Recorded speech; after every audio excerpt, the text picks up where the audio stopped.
Jeremy Nelson is a very special person.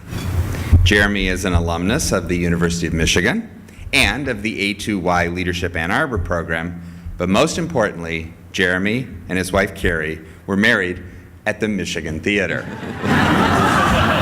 There's a theme here. Yes. So Jeremy is here today, not as a alumnus of the Michigan Theater marriage program, but as the CEO of AFIA Inc. AFIA is a healthcare information technology consulting company that works with community health providers, community health centers, physician groups, and other medical practices to implement IT systems and strategies to create more efficient and effective healthcare organizations. The company's name, AFIA, or AFIA, right, is closer to the Swahili. Yes, AFIA, they call it AFIA. AFIA. We've Michiganized it to AFIA. But we say AFIA here in Michigan, which is a Swahili term meaning health. AFIA's purpose is to give every person the opportunity to live the healthiest life possible. Their primary focus is on implementing IT systems and strategies that they know are critical to effective support for the workflow of clinicians, support staff, and administrators. To promote healthcare parity and broad access to healthcare services, AFIA donates 10% of their profits each year to support healthcare for the underserved, and Jeremy's personal passion is to change the fates of healthcare in this country. Before starting AFIA, Jeremy was the Chief Information Architect at the Washtenaw Community Health Organization. Jeremy presented at the 2010 National Council on Community Behavioral Health Annual Conference and has presented multiple times at the Mental Health Corporation of America conferences. Jeremy has been working with the National Council on Integrated Health Initiative to share data between behavioral health and primary care organizations. So Jeremy Nelson, CEO and owner of AFIA, tell us more about your dynamic company. How can we change the face of healthcare in America? How do folks here today benefit from the products and services of AFIA? And how was being a filmmaker at the University of Michigan, another job that Jeremy had, helped your current career? Probably not too much, but it's a passion of mine and I love it. Oh, yes, I'm a little bit taller. Thank you. Thanks, Russ. Thanks, Andy Labar, for inviting me to come up here and talk today about our company and share with you what we do. So I started AFIA in 2007 with my business partner and college roommate, Chris Akerley. We graduated from University of Michigan in the computer engineering degrees in 2000. And we wanted to start a company then, and we didn't know what we were doing. We didn't know what we wanted to do. So he went to Chicago, worked for a big consulting firm, helping build financial systems throughout the country. I stayed in Ann Arbor, worked for a couple of internet startups that didn't start up very well. And at that time, I was actually volunteering at St. Andrews for their breakfast program. One year, I didn't decide to go home for Easter, and I was calling around looking for somewhere to volunteer. And I called St. Andrews, and I asked to volunteer on Easter, and they said, we're pretty full on Easter, but we serve people every day of the year. So what day do you want to come in?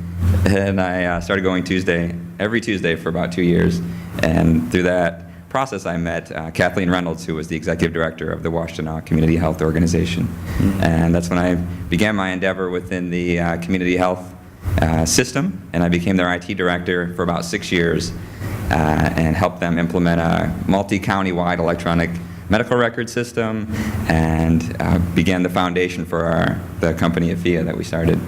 So in about the winter of 2006, winter of 2007, Chris had gotten tired of helping financial institutions make another $1 billion and lay off 10,000 people, and he wanted to do something a little more meaningful for him. So he and I started planning AFIA to have a social mission to actually partner with healthcare providers to implement technology solutions to really improve patients' lives.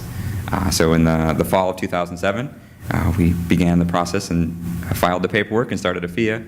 We're in our 4th year now. It's a very successful journey for us. And right from the beginning, right in our business plan, we actually had set out that we would donate 10% of our profits away each year to fund healthcare parity. So it's a core value for us. It's a core part of our mission. We actually work with organizations that tend to be nonprofits or that serve people that are more underserved, folks that are on Medicaid, Medicare, Many of the behavioral health organizations, they serve people that used to be in psychiatric institutions that are now out in the community. So we work with them to really translate between their clinical and business needs and understand the software solutions and technology products that are out there. So 3 of the 5 of us, so we're a small company, all U of M grads, 3 of the 5 of us have computer engineering degrees, so we've been programmers before, we understand how the technology can work and should work. And so we're able to help facilitate a lot of those discussions between, the system looks great and it's really shiny, and how well is it going to work for our practice. And so right now we provide 4 main services. We provide IT strategic solutions. So we'll go in and do an assessment of all of their technology, understand how they use their email, their website, their workflow around how do they share information, billing systems, financial systems. We'll help them create a long-term IT strategic plan for that. We provide structured vendor selections for primarily electronic health records, but also financial systems, billing systems, HR systems, and really help them match up which products will work best for them. We also provide IT support. So a good number of our clients are right around the Ann Arbor area here. We actually provide all of their IT support. So we'll come in and manage their whole environment. We'll do all their help desk support, fix their printers, their wireless, their email, all that fun nitty-gritty stuff. So they don't have to worry about it. We'll worry about it, and so they can focus on serving patients. But our real vision is really getting to a point where every individual has access to their own healthcare information. I think we're on the precipice of getting to that point where each of you will have access to all your medical records, every prescription you've ever had, every service you've ever had, all of your allergies, so that you can make more informed decisions about your life. And that's what really gets me excited. Right now I have access to every credit card purchase I've ever made in my entire life, and I can see where I spend and when I spend and what I buy. But I don't know what medications I've been prescribed. I don't know what my allergies are. I didn't even know what my blood type was. I can't get information that could save my life. And for me, I want to change that. I want to make that not a problem, that everybody has access to the information to make those decisions. But before we can do that, we need to make sure all of the physicians and healthcare organizations are collecting the information in a way that then can be shared with each individual person.